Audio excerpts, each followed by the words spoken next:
So, sa video ito, ating bibigyan reaction ang sinabi ni Father Darwin, ang isang paring Katoliko sa kanyang video. Sinabi niya dito, here we go. Maraming makasalanan sa simbahang Katoliko, totoo hindi. Maraming sugarol, totoo hindi. Maraming walang direksyon sa buhay, totoo hindi. Pero sa ibang sita, mababait sila, totoo hindi. Pero bakit wala ni isa na naging santo? Kahit sa kabaitan nila, bakit ni isa walang naging banal sa kanila? Bakit? Hindi nyo alam ang sagot. Tatag sila ng tao at ang tao ay hindi banal.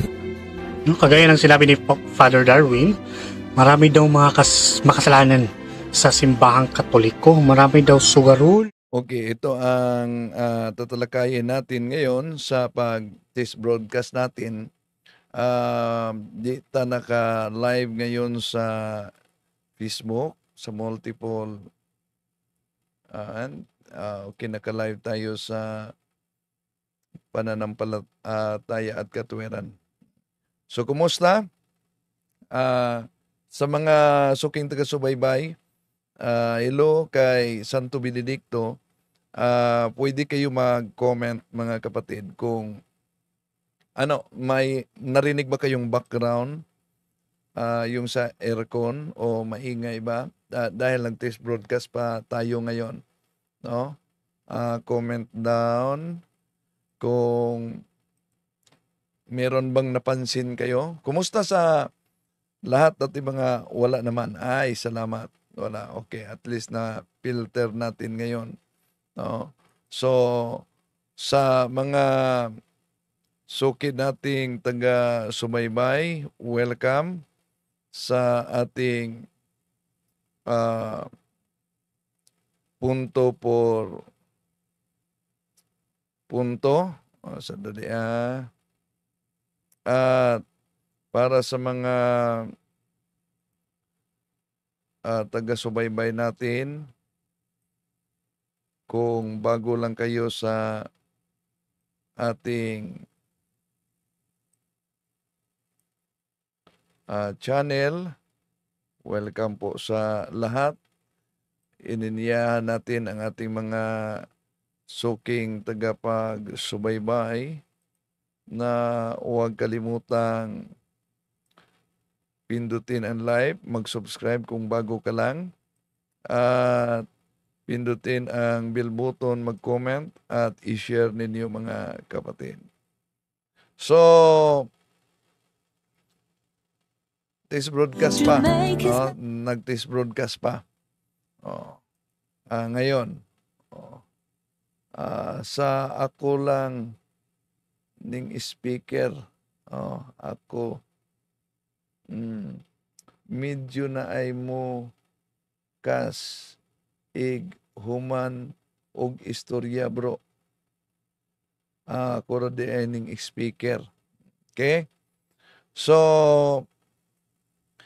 bago tayo papasok, dahil subukan pa nako kung makapasok ba tayo sa punto por punto test broadcast, di nadala sa multiple output yata ngayon, para sa bukas lang ito.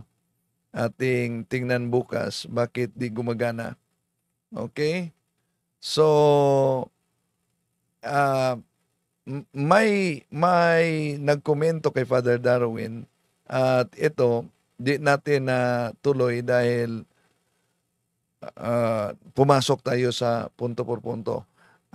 Test broadcast ito, tuloy natin ngayon, mga kapatid, bago tayo papasok. So, sa video ito, ating bibigyan reaction ang sinabi ni Father Darwin, ang isang paring Katoliko sa kanyang video. Sinabi niya dito, here we go.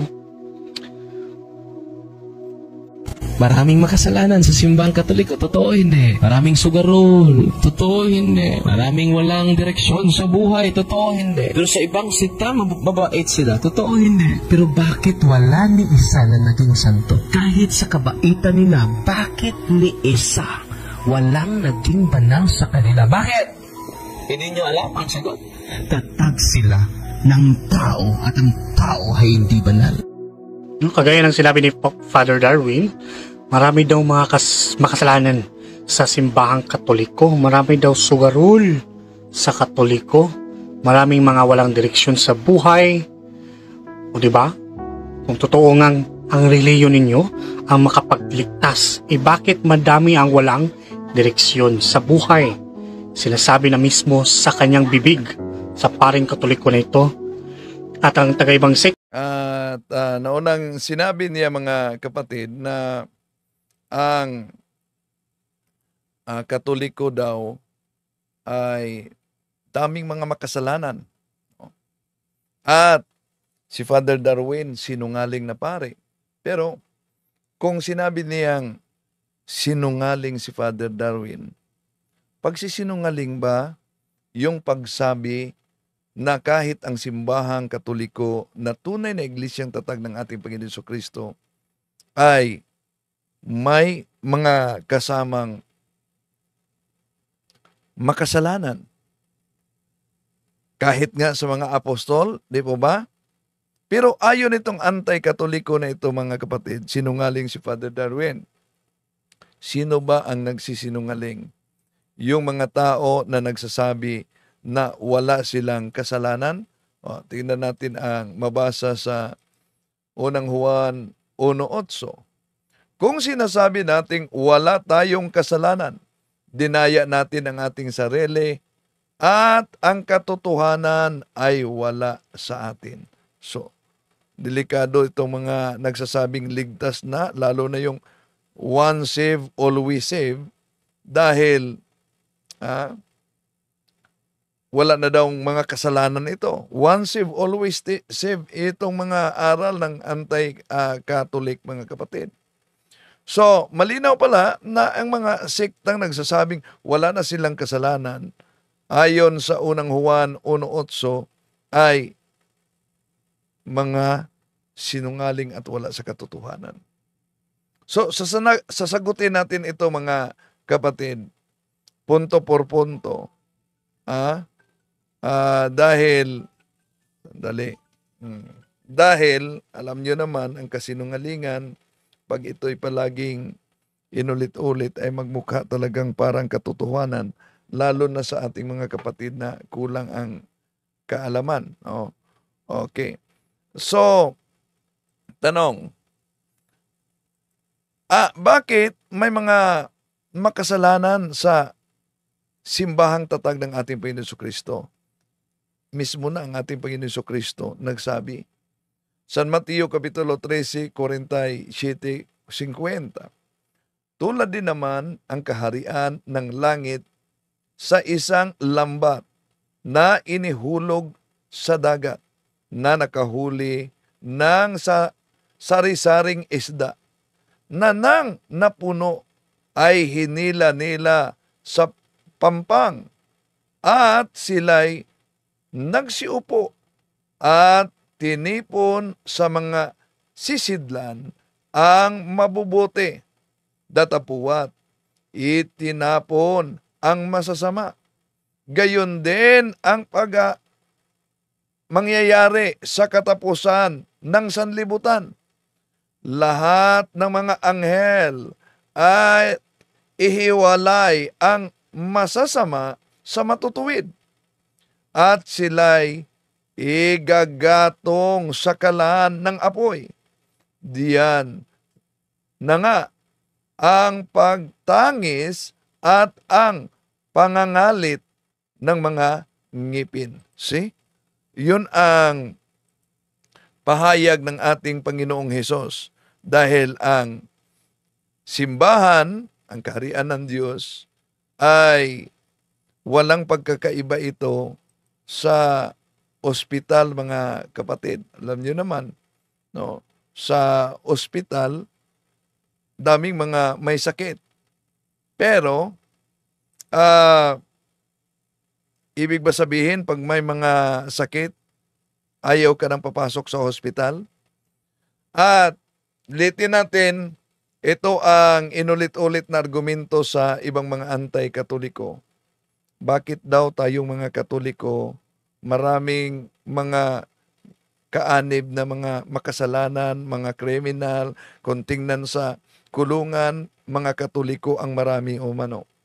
Una, lilinawin natin, Hindi sukatan, mga kapatid, hindi sukatan yung mga miyembro na makasalanan o malinis para batayan na ito'y tunay na iglesia. Dahil ang iglesia ay mananatiling banal kahit pa merong Judas. Di ba? Alam natin yan na kahit may Judas, nanatili pa rin na banal yung mga naiwang apostol. So, ang 12 apostol ng ating Panginoong Hesus, San Juan 6:70, pinili mismo ng ating Panginoong Hesus. Pero sa kanyang pinili, na siya mismo ang nagpili, meron pang nagiging Judas Iscariote na nagtraidor ng ating Panginoong Hesus. Di ba? Oo. Pero, nawala na ba ang kabanalan ng kaniyang mga alagad dahil may naghudas? So, kahit pa may masamang apostol na si Judas, ang mga apostoles ay nanatili pa ring banal. Kaya nga kung tingnan natin sa Efeso Kapitulo 3, versikulo 5, ito'y hindi ipinaalam sa mga tao noong mga nakaraang panahon. Ngunit, inihayag ngayon ng Diyos sa pamamagitan ng Espiritu sa kaniyang mga banal na apostol at mga propeta. See? Ngayon, pakinggan natin, ituloy natin ang kaniyang pahayag, mga kapatid. Ito. Daw na sinasabi nilang mga sulpot ay mababait sila. No? At sinabi na wala daw maski isa na naging santo sa kanila. Dahil hindi sila banal. Dahil tatag sila ng tao at ang simbahang Katoliko ay tatag ni Kristo? Paano? Ayun naman talaga, kung tingnan natin ang kasaysayan, ang mga nagsusulputang sikta sa tabi-tabi sa iba't ibang bahagi ng bansa at kahit sa Pilipinas, mga tatag lamang ng tao. Nakarehistro yan sa Securities and Exchange Commission. Dating mga Katoliko, katuparan sa unang Juan 2:18-19, nandito na ang mga Antikristo. Sila'y galing sa atin, ngunit sila'y humihiwalay sa atin upang makilala na sila'y hindi kasama natin. So, kaya nga, yung mga sikta na itinatag nila, tulad ni Felix Manalo, ni Martin Luther, mga galing yan sa Katoliko noon, mga kapatid. Pero si Felix Manalo palipat-lipat ng ibang sikta bago nagtatag ng kanyang sariling sikta. Sila'y umalis mula sa banal na simbahan. Sa iglesyang tatag ng ating Panginoon Jesucristo, parang makapasok yung kanilang itinatag, pilit nilang itinuturo, mga kapatid, na ang tunay na iglesia ay natalikod. Ano yan? Teorya niya ng ibang mga anti-Katoliko, natalikod daw ang tunay na iglesia. At yun ay teorya lamang. Dahil mula pa sa pahayag ng mga propeta, ay sinabi na nagiging kasama na sa bayan ng Diyos yung mga masasama. Eto, sapagkat ang masasamang tao ay matatagpuan kasama ng aking bayan. Sila'y nagbabantay na gaya sa pagbantay ng mga mamimitag. Sila'y naglalagay ng silo. Sila'y manghuhuli ng mga tao. So, nagiging kasama na sa bayan ng Diyos. Tanong, dahil po ba kasama na sa bayan ng Diyos ang mga masasama? Huminto na ba sa pagkabanal ang bayan ng Diyos? Hindi. Dahil ang layunin ng ating Panginoong Hesukristo, San Marcos 2:17, narinig ito ni Jesus, kaya't siya ang sumagot. Hindi nangangailangan ng manggagamot ang walang sakit, kundi ang may sakit. Naparito ako upang tawagin ang mga makasalanan, hindi ang mga matuwid. See? Napakalinaw, mga kapatid, na yun ang layunin ng ating Panginoong Hesus. Kaya nang inutusan niya ang kanyang mga alagad na tawagin ang lahat mga tao, alam niyo ba, yung iglesia, yung bulwagang pangkasalan, punong-puno ng mga tao. At anong ori ng mga tao? Hindi lang puro banal. Kung tingnan natin ang San Mateo Kapitulo 22:10, pumunta nga sa mga pangunahing lansangan ang mga lingkod at sinama nila ang lahat ng mga natagpuan, kasama't mabuti, masasama't mabuti, at napuno ang ng mga panauhin ang bulwagang pangkasalan. So, ano daw ang iglesia ng ating Panginoong Hesus? Masama at mabuti. At napupuno ng panauhin ang bulwagang pangkasalan. Ganon din ang simbahan. So, kaya, yung sinabi ni Father Darwin na sa Katoliko, maraming mga makasalanan. Sandali mamaya sagutin ko yan. Si Hunter Traveler, Bro Wendell, meron po bang demonyo na hindi mapalabas? Well, hello, Mr. Curious Catholic. Sa ngayon mga kapatid, test broadcast muna tayo bagong kagamitan natin. So, nahirapan ako paano isabay. Meron ba mahirap tanggalin yung mga demonyo connected ng Freemasonry, yung sa occultism? Kung napanood ninyo yung sinabi ni Father Chad Rieferger, anong sabi niya? Noong 1963, sa solemn exorcism, pwedeng lalabas ang demonyo sa isang araw, 2 araw. Tapos ng 1963, tapos umano sa mga taong yan, may dadaanan ng ilang buwan. Ngayon, mga ilang taon na. Bakit? Apektado sa pamumuhay ng mga miyembro at mga pinuno na nasa simbahan mismo. Sa kabanalan. So, kaya apektado pala. Okay. Tuloy natin. Mamaya balikan natin yan. May sense po yan. No? You cannot have the divine nature, then nasa panig ka naman ng kadiliman.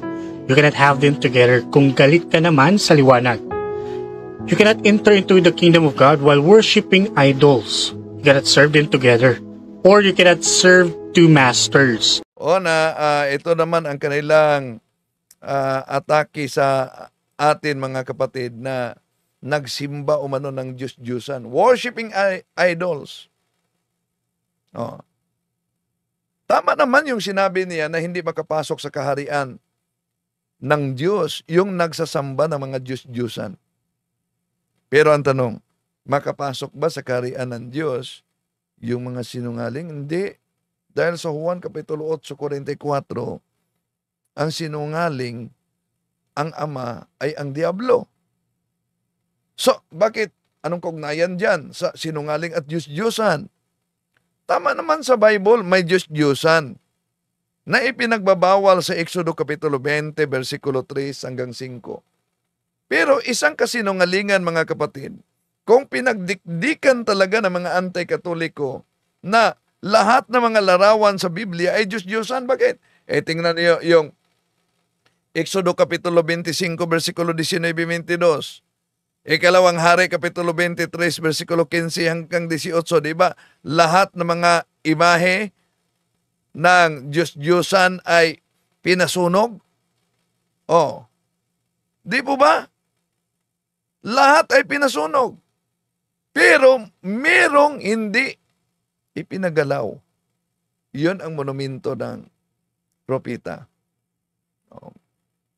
So hindi lahat sa Biblia ay Diyos-Diyusan. You cannot worship Jesus in spirit of truth while treating your brother and sister as trash. And then also, you cannot be the disciple of Jesus Christ if you are a lawless one. No? Tanungin natin ang Biblia kung may sense ba ang sinasabi nitong paring Katoliko. Ano si Jesus? Ating babasahin sa John chapter 8 verse 12. Muling nagsalita si Jesus sa mga tao. Sinabi niya, "Ako ang ilaw ng salibutan. Ang sumusunod sa akin ay..." Hello, huwag niyong kalimutan na mag-subscribe sa Mr. Curious Catholic. Hello, Bro Alberto Veloso Jr. at si kapatid na Eden Au. Hello, kumusta? Okay? Hudasal. Sa kanila, dutay kasalanan. Kay dutay ra sila. Mauna. Tama. Maliit raw manong makasalanan dahil maliit rang mga kaanib nila. Okay, tuloy natin. Ay makakaroon ng ilaw sa kanyang buhay at di nalalakad sa kadaliman. Ngunit ang tanong ko dito ay, nagsisilapit ba ang mga tao sa liwanag bilang si Jesus ay liwanag? Kasimbahang Katoliko, natural. Lumapit talaga sa liwanag ang nasa simbahang Katoliko. Kaya nga, ang dami ng nagiging mga santo. Ang sinumang mga Katoliko na miyembro ng mga makasalanan, nagiging makasalanan tayo mga kapatid, hindi dahil tayo'y Katoliko, dahil hindi tayo sumusunod sa aral ng simbahang Katoliko. Pero sa kasaysayan, ang dami na mga makasalanan na sumusunod sa aral ng simbahang Katoliko, niyakap ang liwanag na si Kristo, na siya, ayos Colosas 1:18, si Kristo ang ulo sa iglesia at ang iglesia naman na tunay ay ang katawan ng ating Panginoon Jesucristo. Pero anong nangyari ng ibang sekta? Di po ba? Tinanggap nila yung ulo na si Kristo, ngunit ang tunay na katawan ni Kristo na iglesyang tatag niya ay iniwanan nila. Kaya anong resulta? Parang manananggal, ulo lang, wala ng katawan. Tuloy natin. Ano nga ba ang liwanag? Sagutin natin ang Biblia sa Proverbs chapter 6 verse 23, sapagkat ang utos ay tanglaw at ang kautusan ay liwanag at ang mga saway na turo ay... Acknowledge din natin si kapatid na Ninita Cabiug. Gandang gabi, Bro Wendell, Sister Sara, avid subscriber from Bauco, Mountain Province. Hello, kapatid. Okay. Tuloy natin mga kapatid. Daan ng buhay. No? Si Jesus ay liwanag. At ang liwanag na iyon ay ang kautusan. Ngunit sumusunod ba sila sa liwanag, sa katuruan ni Kristo bilang ang daan ng buhay? Nagsisamba sila sa bato na gawa ng mga kamay. Yun. Pumunta na naman siya sa mga imahe na nagsasamba umano sa bato na gawa ng kamay, mga kapatid. Kaya ito ang ating itutuwid dahil iwan ko kung inosente ba sila na kahit sa Biblia, kahit sa Bible commentary ng Harper's Bible Dictionary, anong sabi? Ito, all idols are images, but not all religious images are idols. So, malinaw yan mga kapatid, na hindi lahat na mga imahe ay Diyos-Diyos. Ano po ba yung opisyal na aral ng simbahang Katoliko? Ang opisyal ba na aral ng simbahang Katoliko ay ibig po ba sabihin diniyos na ang mga imahe dahil may mga larawan tayo? Ito sa Catechism of the Catholic Church, number 2132. The Christian veneration of images is not contrary to the first commandment, which prescribes idols. Indeed, the honor rendered to the image passes to its prototype. And whoever venerates an image venerates the person portrayed in it. The honor paid to sacred images is a respectful veneration, not the adoration due to God alone. So, yun ang opisyal na aral ng simbahang Katoliko. Ngayon, punta tayo sa mga imahe o larawan dahil ayon sa kaniya, diniyos umano ng mga Katoliko. Na hindi marunong lumakad, magsalita, makinig, ganito sila sumamba sa kanilang Diyos-Diyosan. Sumunod ba sila sa liwanag? O na mga kapatid, natural naman na ang imahe ay hindi makapaglakad yan. Larawan lang yan. Nagrepresenta sa inaalala natin. Pero ang tanong, lahat ba na mga hindi makakita dahil imahen, lahat ba na hindi makalakad Diyos-Diyosan na? Ang tanong, bakit ang Diyos nag-utos kay Moises sa Exodo Kapitulo 25, 19, 20 na mag-ukit ng larawan ng mga kerubin sa ginto? O, dahil inukit yan, makalakad ba yan? Makakita ba yan? Pero kung ituloy natin ang Exodo 25, 19, 22, sa 22, sinabi ng Diyos na siya ay makipagtagpo sa pagitan ng dalawang imahe. At kung Protestant na salin mga kapatid, anong sabi sa Isaiah chapter 56 verse 5? Ito ang mabasa natin. Then I will set up a monument in the area of my temple. Ano daw? I will set up a monument in the area of my temple. Oh, yung monumento na yan na ilagay sa templo. Makalakad ba yon? Makakita ba yon? Pero ang Diyos mismo nagsabi, I will set up a monument in the area of my temple. Hindi lang yan. Ang templo ng Diyos. Merong altar, may monumentos ng Panginoon. Asa natin yan mabasa? O, Protestant na salin. Mas mabuti na gamitin natin ang Protestant na salin mga kapatid. Dahil pag gagamitin natin yung salin ng Katoliko, abay, mag-react sila. O, ito, New Living Bible. Ito, mabasa natin.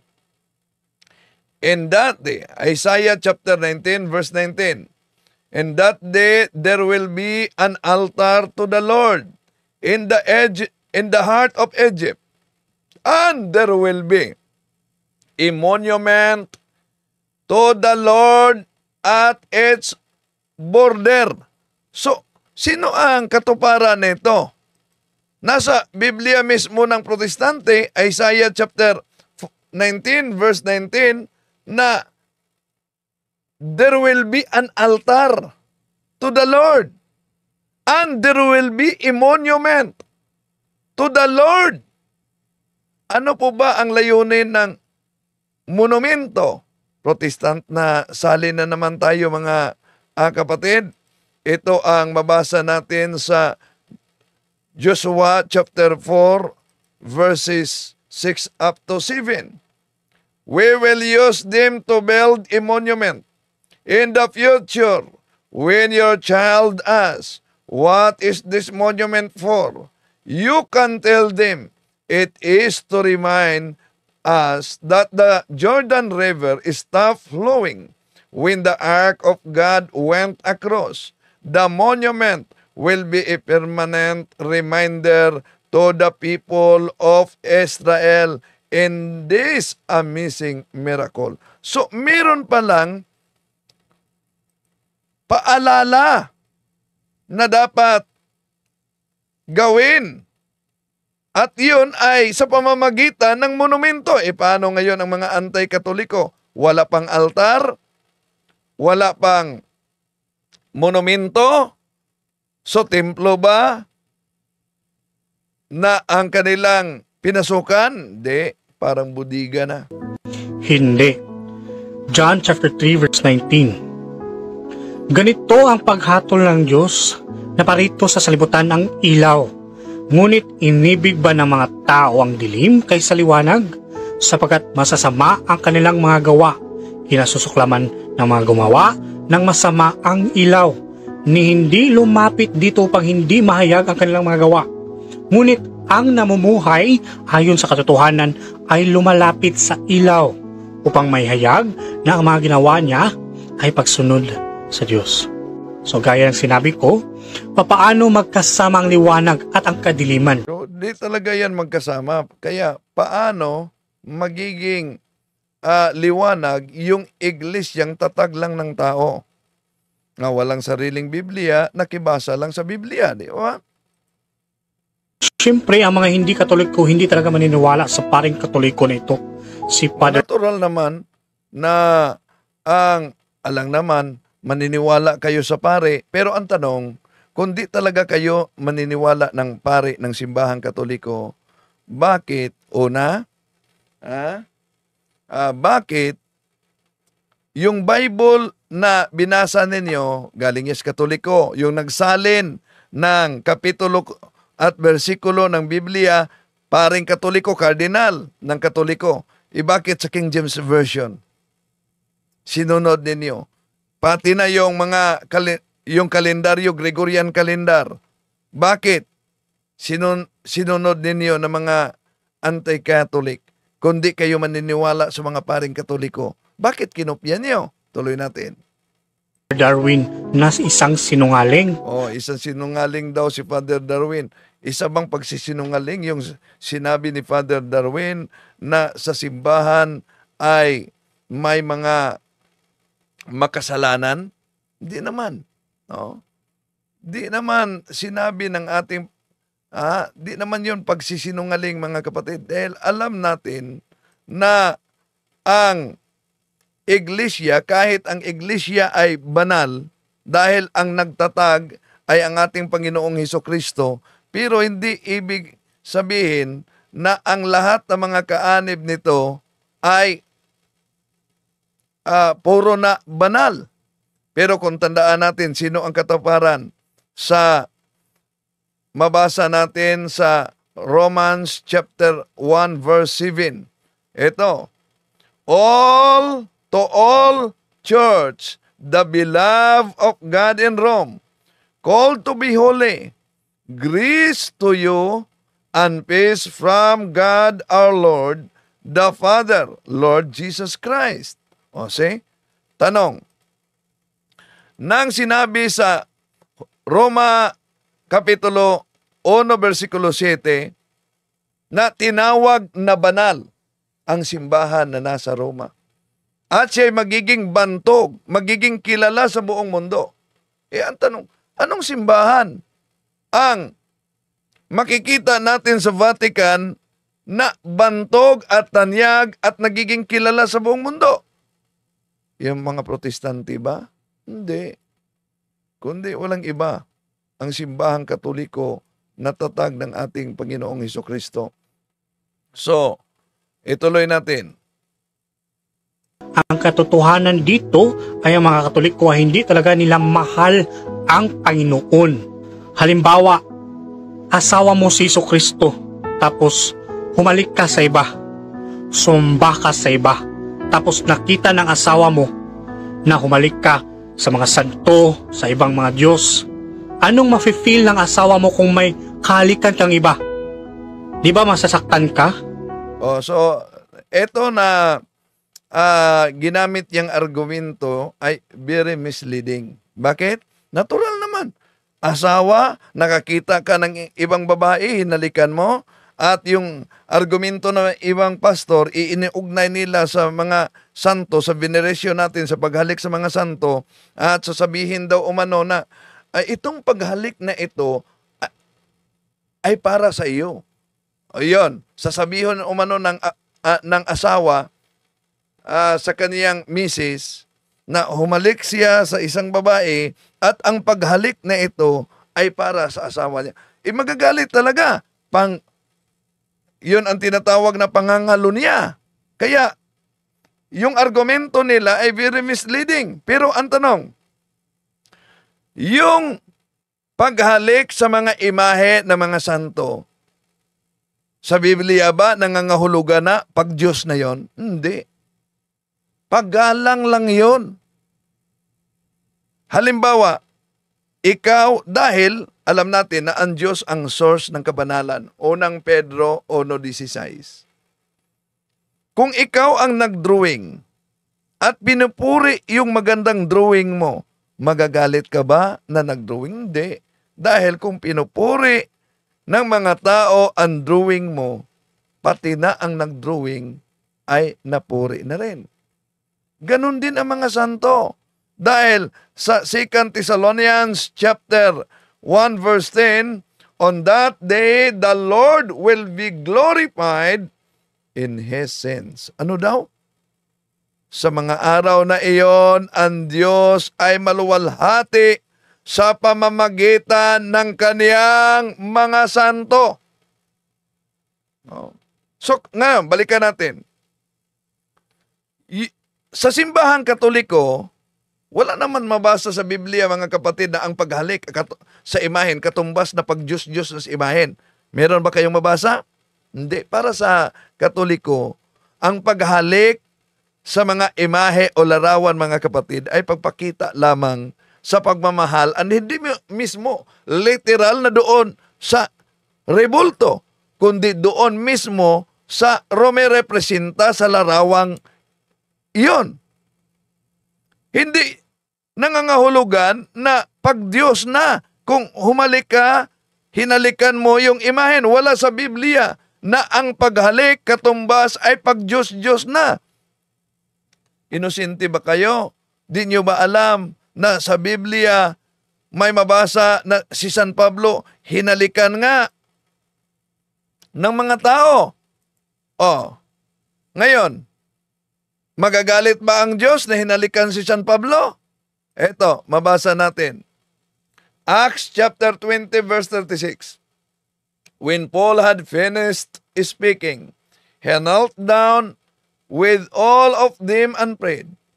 They all wept as they embraced him and kissed him. Di po ba? Si San Pablo, hinalikan. Itanong, sinasamba na ba nila si San Pablo bilang Diyos? Hindi.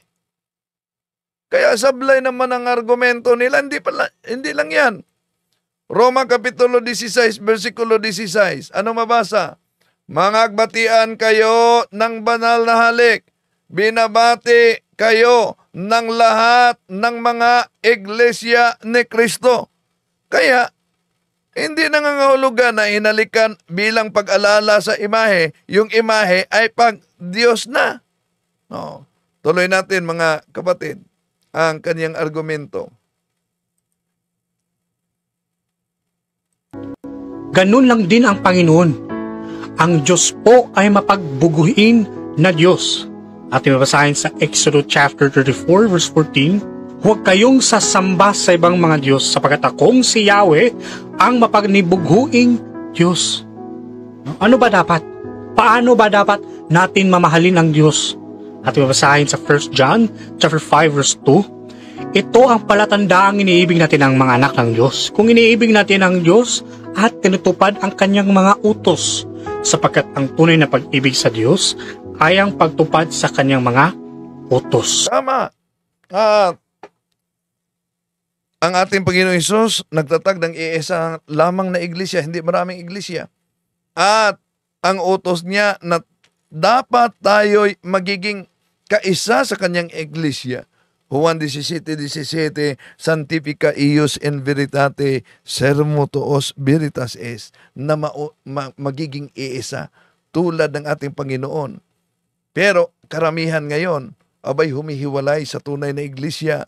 Katuparan sa unang Juan 2:18-19, sila'y galing sa atin, ngunit sila'y humihiwalay sa atin. Ito'y mga antikristo, upang makilala na sila'y hindi kasama natin.